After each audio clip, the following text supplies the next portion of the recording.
I used to, in the evening, when you have nothing to do, you click on the Hotstar website, and one day I found there was an esports championship. So I clicked on it, and on the right corner it shows you how many people are watching, and it had 1 lakh. You start actually seeing a lot of our elite athletes talk about it. About chess all the time. Put the phone flat on the table and then four-finger it. Had the opportunity to come here and be a part of it. It was no question. And even in goal celebrations, you'll see people bring gaming culture. Right, so Fortnite dance. So many people are playing, around 500 million people in India. I mean, just for context, that would make it right up there with cricket as well. Yeah, and sometimes some of the reports even say that the industry of esports is bigger than both Bollywood and cricket. You have about 3 major players right now. One is very India-centric, which would be your mobile gaming. Since data came in and the internet came in as well in India, and mobile gaming such as your BGMI, which is your Battleground Mobile India, has been the biggest player. So there's been about 200 million active downloads of BGMI in India as of 2025 right now. Esports athletes or even serious video gamers, how has their perception changed in India?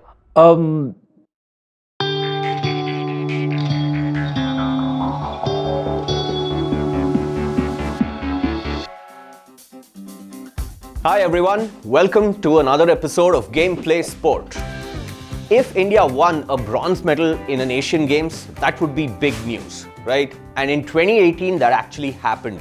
We won a bronze medal in esports, which was a demonstration sport back then. And recently, it has been included in both Olympics, Commonwealth Games, and the Asian Games. Today, we have with us the usual suspects, A2 and Rahul, and we're going to talk about esports, what it is, try to understand it a bit more, try to understand what is happening in our country, and most importantly, what does that tell us about our sporting culture? Let's get started. So guys, when did you start observing or even consuming esports? I remember playing mostly when I was in college, which is more than 20 years ago now. And I remember playing FIFA and a bunch of other games. And I think in our entire class, there's one console that somebody had that we could kind of use. But since then, I think I've been completely off it. I have no idea what's been going on until you start actually seeing a lot of our athletes, elite athletes, talk about it. And even in goal celebrations, you'll see people bring anime and gaming culture. Right, that's so Fortnite dance or something. Exactly, yeah. And then you suddenly see that in interviews, they talk about how they spent so much time playing esports, and which is completely new to me because when I was growing up, if you're playing outside, you would not play so much of esports. So it's like a completely, it completely shook me. That's something completely new. Rahul? Yeah, so I've played a lot of the multiplayer games, but really esports as something which has an audience was clicked only a couple of years ago. So I used to keep going to, in the evening, when you have nothing to do, you click on the Hotstar website and they'd have something live like cricket, kabaddi, tennis, something going on. And one day I found there was an esports championship. So I clicked on it, and on the right corner it shows you how many people are watching, and it had 1 lakh. And that's when it suddenly hit me that wait, this is as many views as, let's say, a Premier League football match would have in India.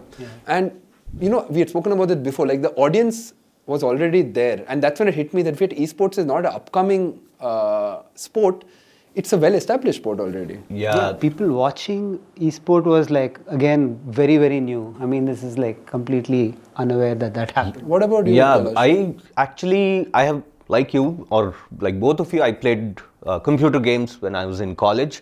And then I was of the other group where I would play outside and not mingle with the people who play online games. But recently, Prasar Bharati started off with Waves, which is an OTT platform, and they held a huge summit in Bombay, and esports was one part of it. At around the same time, our Prime Minister had a full video on YouTube where he talked to top esports athletes in India. So all of this, including the fact that esports was being included in Asian Games, has made me think this has gone beyond the usual living room, right? This is something which people are talking and being part of, and that really, really shook me like you did.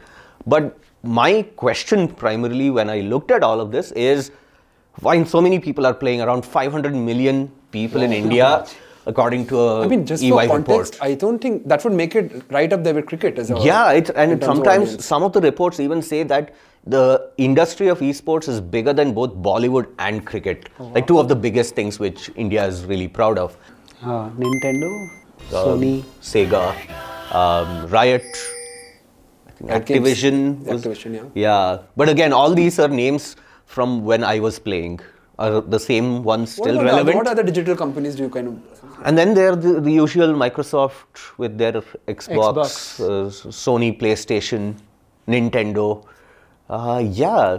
So blanking. Yeah. So Rahul, what about India? When did gaming become such a huge thing in India? So it's interesting because none of these companies are Indian, but I think the two big moments for India was that, most of these consoles like PlayStation, Xbox, they could cost anywhere up to like 50,000, 60,000 to buy, which probably 90% of our population can't afford.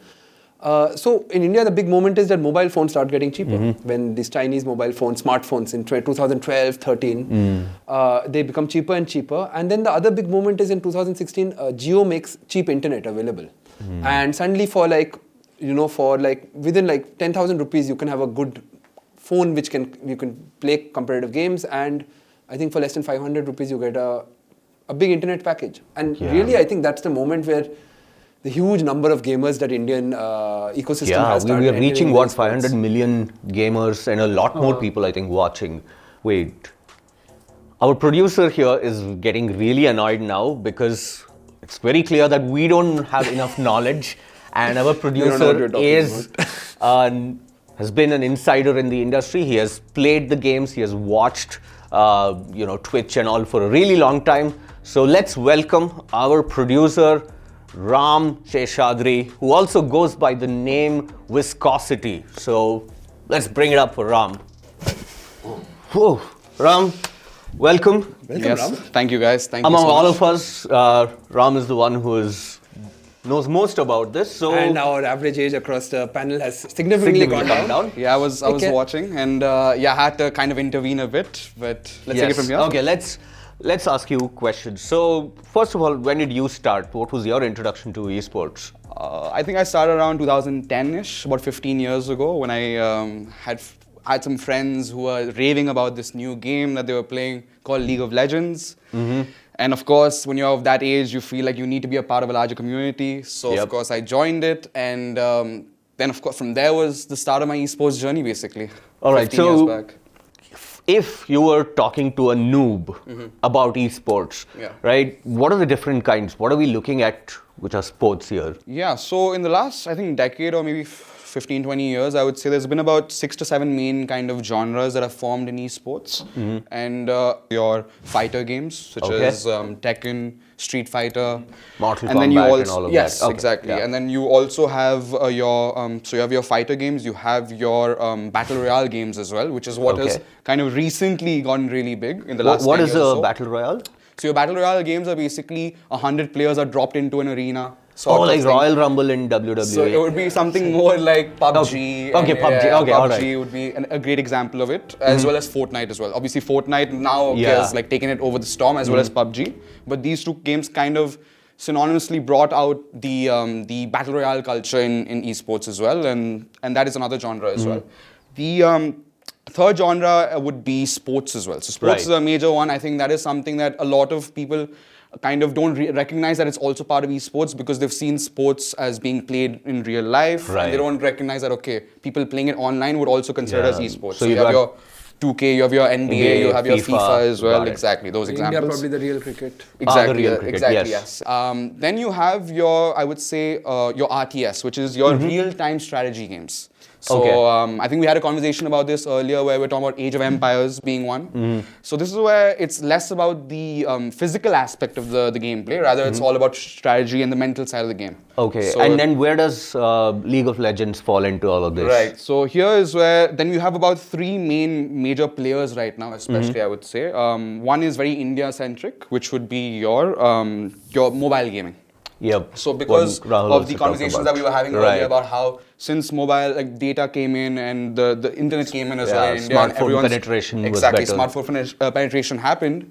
Mobile gaming such as your BGMI, which is your Battleground Mobile India, has been the biggest player. So there's been about, I would say, about 200 million active downloads of BGMI in India as of 2025 right now. That's and crazy. so I would say that is your biggest player right now is mobile gaming in India. But then there are two other genres which have been dominating the world circuit for a long time.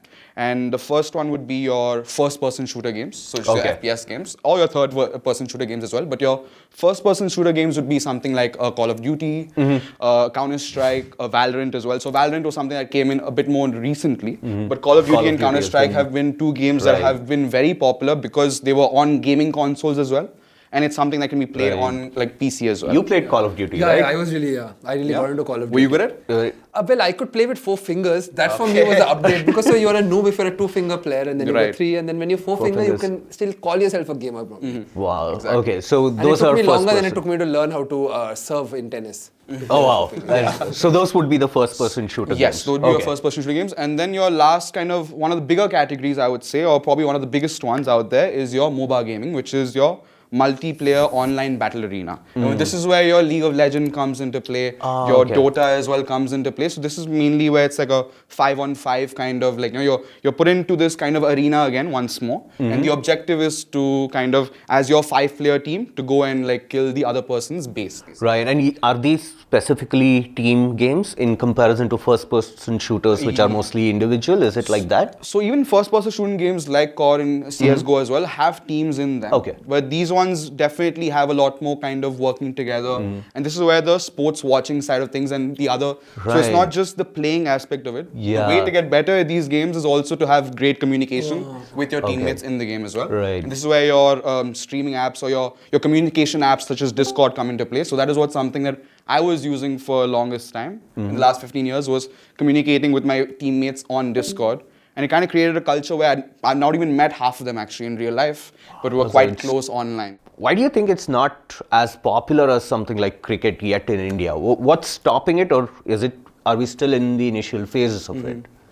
Yeah, I would say there's several reasons that I've noticed, I would say, from everything that I've gauged about the esports sector in the industry. The first thing would be probably infrastructural issues. Outside of the main metropolitan cities, you wouldn't have a lot of people who are very aware of these kind of games by Riot or by a Blizzard, for example, or by Epic Games, who's made so you wouldn't recognize these major companies and you wouldn't recognize these larger games as well so much. And it's something that you guys had mentioned previously about the economic barriers as well. Right. So when you mentioned that, like buying a laptop, buying a gaming PC costs a lot. For a middle class person in India, that would be about 3 to 4 months of pay perhaps, to get a proper gaming setup going on. So another reason that I think India hasn't faced the same kind of popularity of esports in the country is also the economic kind of model of a lot of these games that come in. So a lot of these games are all free to play. Even League of Legends is a free to play game as well. And there are a lot of microtransactions that happen in League of Legends, and that is how Riot really gets a lot of its money back. And these microtransactions are essentially getting skins in the game for champions that you're playing. So for League, it's mainly that. For games like Valorant or for Call of Duty or for Counter-Strike, it's a lot of the scopes, the guns that you get. So a lot of these microtransactions that happen. And I think that in India, when until recently, there was no culture for paying for these kind of transactions through in-game purchases, I would say. Even for me as well, for someone who wanted to buy a lot of these skins, a lot of times I would have to ask my parents for their cards or whatever, the credit cards or whatever it is, because the barriers to purchasing these kind of things in the game itself is very high. And I'm assuming that also restricts how further you move in the game. So if your purchases are good, you can move further in the game. There is definitely an element to that as well. Majorly, it's just this feeling of being a part of a community. When you see, when you're playing in League, you're playing 5 versus 5, and you see about 6 to 7 of the other 8 or 9 players who all have skins, you automatically want to be a part of a larger community and want to buy it for yourself as well. So microtransactions is another kind of revenue model that a lot of these games have been adopting. And it's something that wasn't very it wasn't very apparent in India until very recently, I would say, the microtransaction culture of buying things in-game. Another major issue also is definitely connectivity and kind of reliability. What happens if the power goes in the middle of or Wi-Fi goes kaput. 100%. So these are very legitimate questions as well, and I would say that there's nothing you can do. So a lot of these games, for example, League, most of these esport games are all happening in real time. So you're playing against other human beings who are playing at the same time as you. So there's no pausing or anything of that sort. I remember when I was younger, my mom would tell me to just pause it for a bit, the game, come eat dinner, and then go back this is to not it. like real I'm life. like, Ma, I can't pause. I'm like, Ma, that's not a thing that happens here. If I move from the game right now, I lose, and I could get banned as well or suspended for a few games as well. So there are consequences to that. And with India having such like the power goes out so often, or the Wi-Fi may suddenly and all you require is one blip to happen, and your game kind of gets ruined. By So that. emotions do run high. Very high over here in these kind of games. So that is another thing. And then I would say that the social stigma of gaming in the country also was something that kind of stopped a lot of people from really taking it or pursuing it very seriously. I know that when I was growing up as well, the culture of gaming in my house was, it's a distraction. Yeah. It's something that's stopping you A from waste reaching of your time higher kind of thing. goals. Yeah. Education is what you should be focusing on. And that was something that I had grown up with. And I can only imagine that that's something that a lot of people, a lot of Indians as well, had grown up in this kind of environment where gaming wasn't seen as some kind of pathway towards something larger. It was something that you could use as a stimulus to kind of escape from real life problems. Yeah. So that was also another issue, that legitimacy of the sport itself, the esports industry, wasn't very high in your family and your environment around you as well. Right. Yeah. That was our producer, Ram, enlightening us a lot about the gaming, but I think we should also get a take from someone from the industry. Why is it that they're putting so much money into esports? Let's talk to someone from the industry and let's get back. All of you are familiar with Harsha Bogle, Ravi Shastri, all the big names of commentary of cricket. But today we have a very special guest. We have Sudhen here, who is an esports commentator. Sudhen, welcome. And we're going to see what and how the whole world of esports functions and what's the role of the whole commentator there.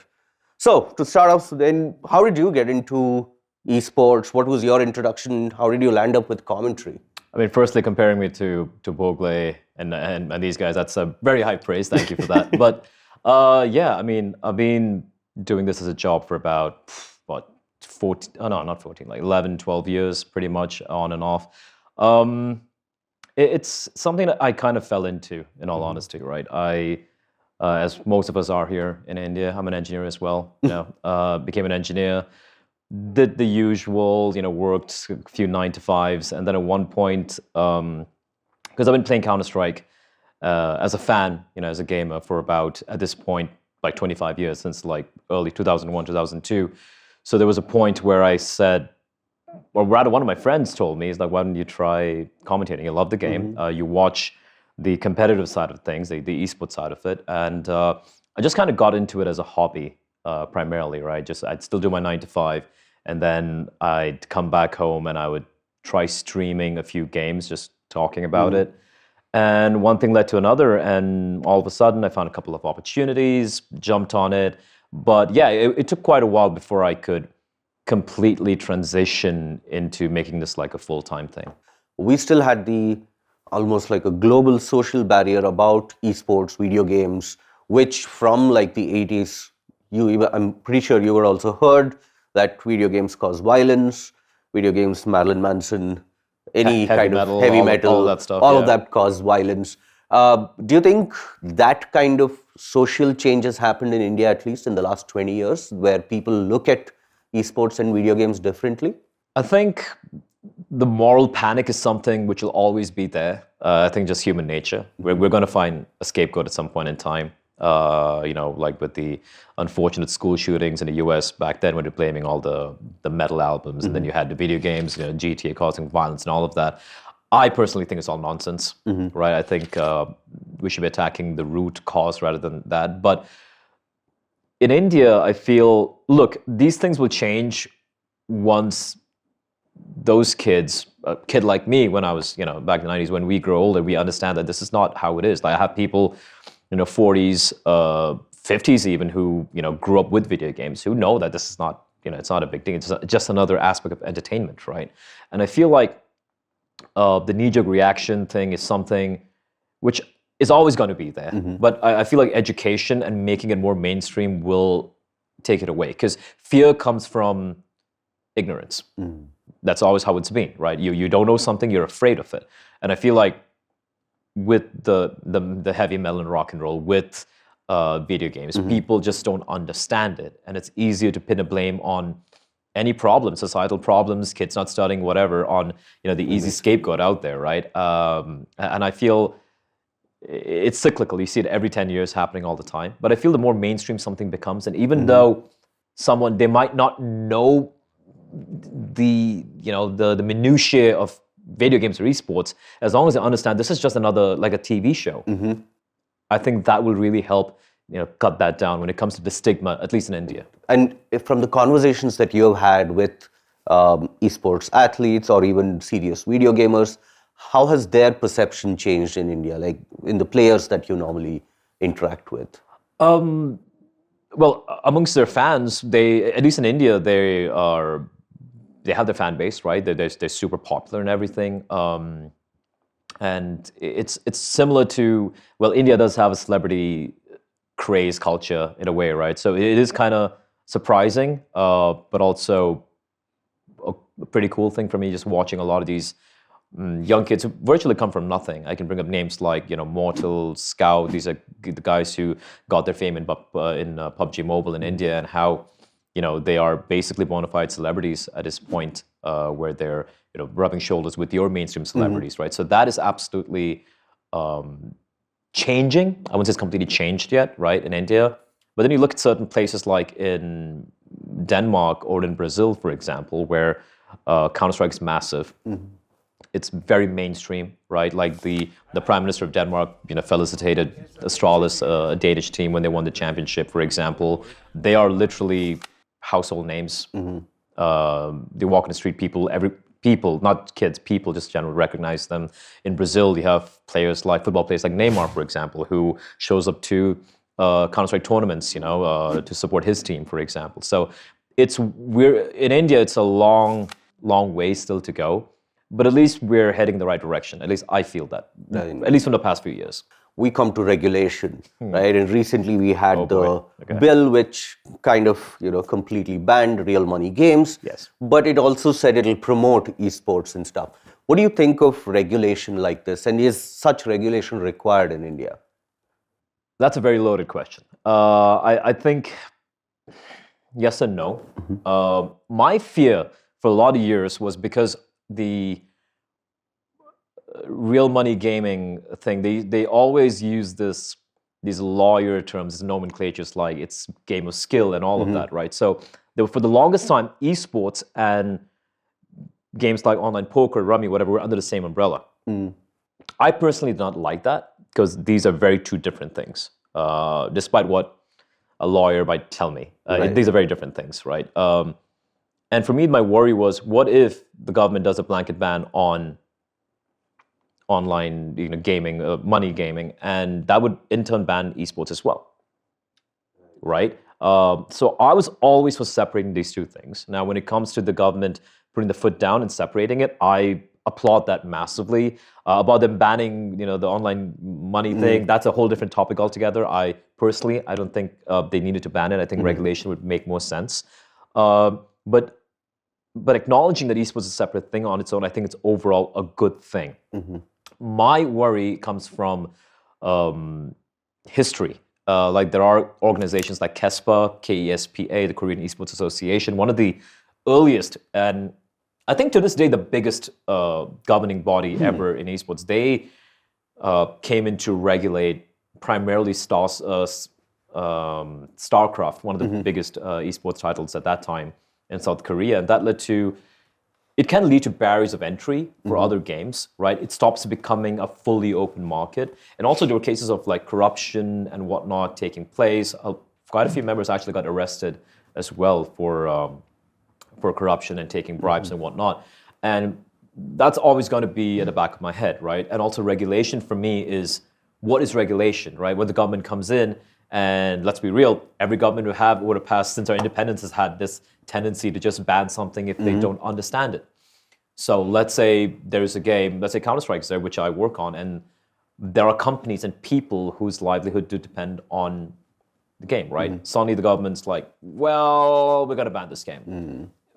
Poof, just like that, right? And for me, that's always a worrying thing. But I feel like a little bit more hands-off approach while ensuring that bad actors don't come in and you just mess with things. for me, that is the ideal approach. And from your experience looking at in general, the esports industry grow, and you've been part of it both in India and globally, what do you think, should be the kind of regulation which should exist? If you were in charge of bringing about some regulation for esports, where would you start and what would that possibly look like? It's hard to say, but I would start with some of the most basic stuff like subsidies. I think would be good, right? For tournament organizers, for team owners, for example, subsidies. Also try to, if you're talking about esports, you're talking about video games, right? So trying to make PC components cheaper, consoles cheaper, right? I think right now PC prices in general, it's pretty high in India overall, even compared to international markets as well. So like, start from the grassroots is what I would do, right? Try to make this mainstream. Don't have to make it the biggest event in the world. Don't have to try to push it that hard. Just make sure that it slowly grows from the grassroots. People understand it, accepting it overall, just not vilifying it. I think would be the right place. And then the next step, once that's done, once you have an activated audience and a player base. That's when you can start maybe making India an attractive destination. You can look from a tourism standpoint as well, right? You can have events happening in India. We've had international events in the past in India, but majority have very few of them, and they've been pretty much failures because there just wasn't an audience. People could travel. These are young kids. You just can't fly from Delhi to Mumbai. If you're just a college kid, you could ask your parents, whatever, right? So there are a lot of issues because of the size of the country, literally the size and the population. But yeah, overall, it just starts slow, right? And for me, I'll just follow the Counter-Strike principle and philosophy. Let it grow organically, right? Let it be its own beast. There's no need to artificially inflate it or just put up like a false front and just pretend everything's hunky-dory, right? So just let it grow on its own. Just help it the right way. Water it a little bit here and there, and I think that should be enough. So when you're talking about the mobile gaming culture, which has become more popular in India, do you think that's a good starting point to encourage more people towards esports? Yes, absolutely. I don't think there's any bad starting point, right? Would I want more people to play Counter-Strike? Because that's my game? Yeah, absolutely. We don't have that. But if you can have 10% of mobile gamers in India realize what esports is, because I've spoken to a lot of these kids, they don't know what esports is. They know PUBG Mobile. That is esports, right? Again, the education side of things is important as well. If you can get 10% of these kids to play PC titles, that's more than the population of most countries, right? And then if I can get 2% of that, 2% of the total to play Counter-Strike, that's already a massive player base. And it's just about activation. We have people, the reach isn't there yet. And I think and we got to piggyback off that. You can be two schools of thought. One, mobile game is not real gaming, right? Which I used to say that once upon a time, but I've changed my tune to that. Right now, I'm on the other camp where I'm like, this is cool. Let's piggyback on that, and let's try to get them involved in more things. Right. So around 2014 is when you started commentating and stuff. So let's jump into the future. Where do you think Indian esports will be in 2034? What do you see in the future? 2034 is, I think it's definitely not going to be worse. It's going to be better for sure. That's almost impossible to answer. But I'll tell you what I want to have. I think success stories are everything. When I went for the Rio de Janeiro major in 2022, we had Neymar, sitting in the crowd and everything. It was packed throughout. Wow. It was a festival. It was insane. There were traffic jams from people just coming in for the arena, and it all started because of this. So it was just like a cricket match here. Pretty much, actually, yeah. It felt like I was in a football party, right? And it all started because Brazil had a couple of pretty good teams in 2005 and 2006. But that's a long time ago. That's before, that's when esports were played in convention halls and in your small LAN parties. And we had a couple of good teams, but it kind of died out. The recession happened. Counter-Strike 1.6 had its slow demise and everything.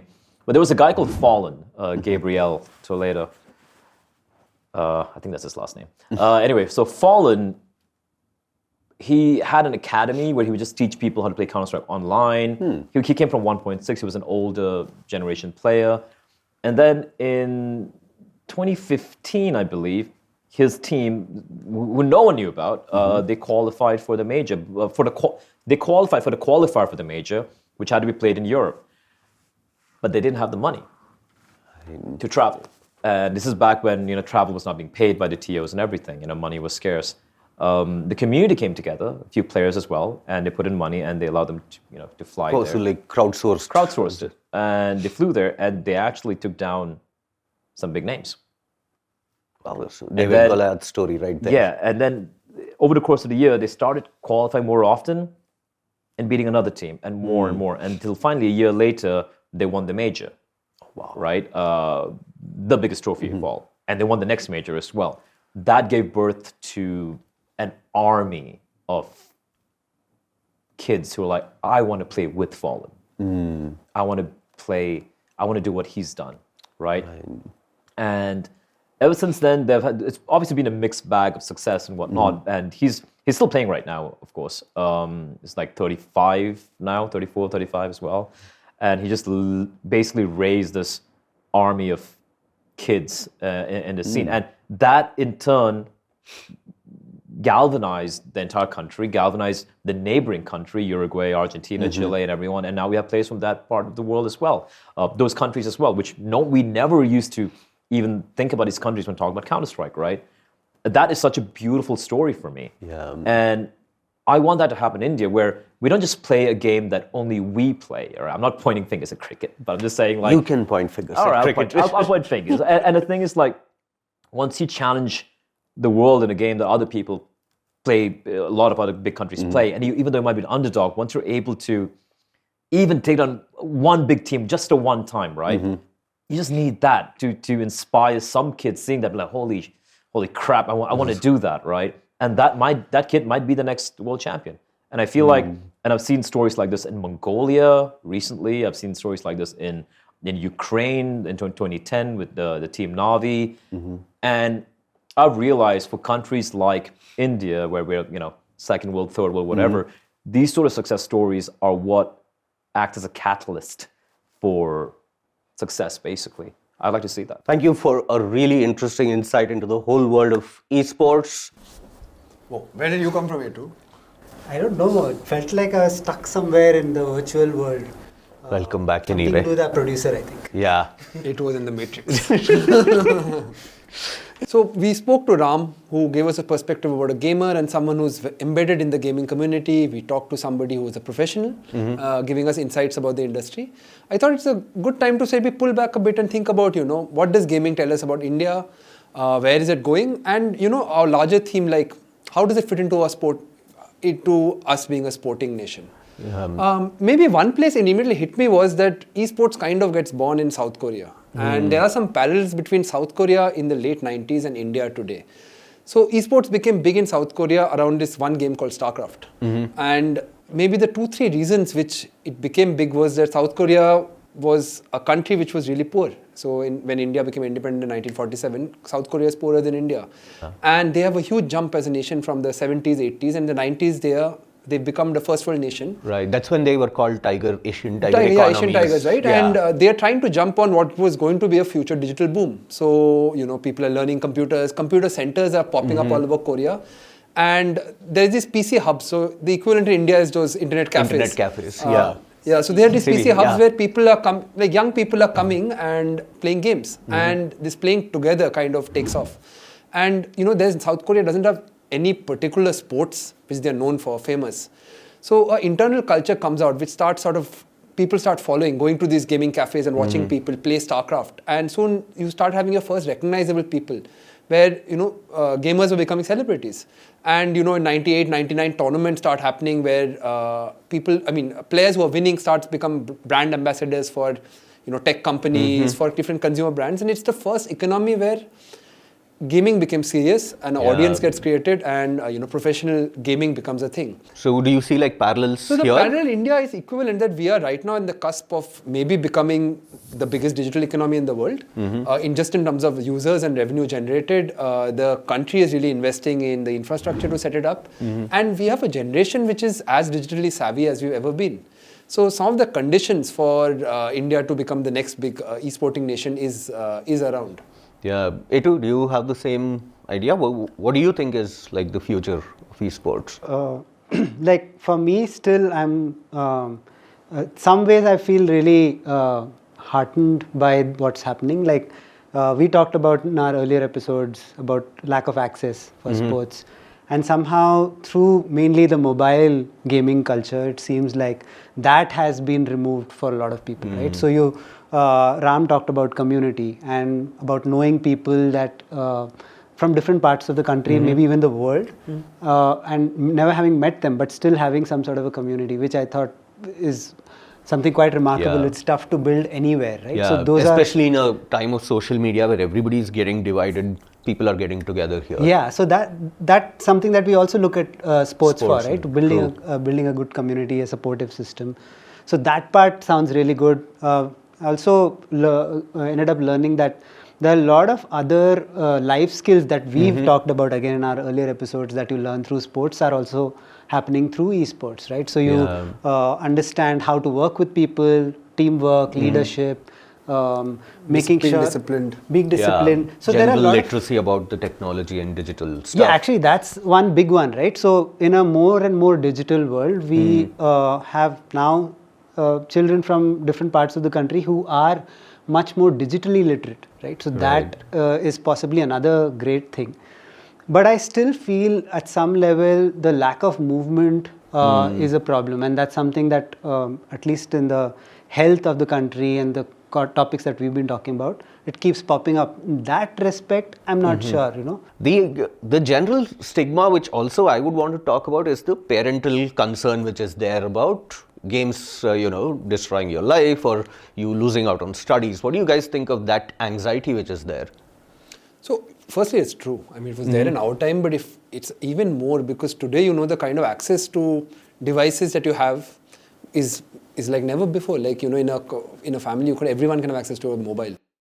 So it's a very real anxiety. Maybe there's a place for gamers to themselves say that, look, we also understand that, maybe you shouldn't play longer than 2 hours, or to go after 2 hours for 15 minutes. Yeah. It has to be shut down, or else other ways in which you have more maybe healthier forms of gaming, such as, games which make you actually interact with people. Yeah, games which make you I'm move. like thinking some sort of hybrid game. I know of this one app, for example, where it's actually a running tracking app, but you basically run around your house, and in the platform, it actually the more you run around a space and you cover that space, it becomes yours. On the app. So you sort of So become the you ruler build of the that space. thing itself. But you have to actually go and run to do that. Yeah. And Oh, that's a beautiful so way of maybe making them do there's a possibility of an hybrid model where you have action happening outside, which kind of also integrates with what you are doing inside. Yeah. That sort of a platform might work. All right, viewers, there you heard it. We have had conversations about what esports is, got a real good insight from an insider, our own producer Ram. We talked to an industry expert, and we kind of decided that there has to be a hybrid version. Esports is good, but like all things, there's a bit of bad which we need to counter. Let us know what you feel about esports down in the comments. Please share, subscribe to our radio podcast, and we will see you next time on Gameplay Sport.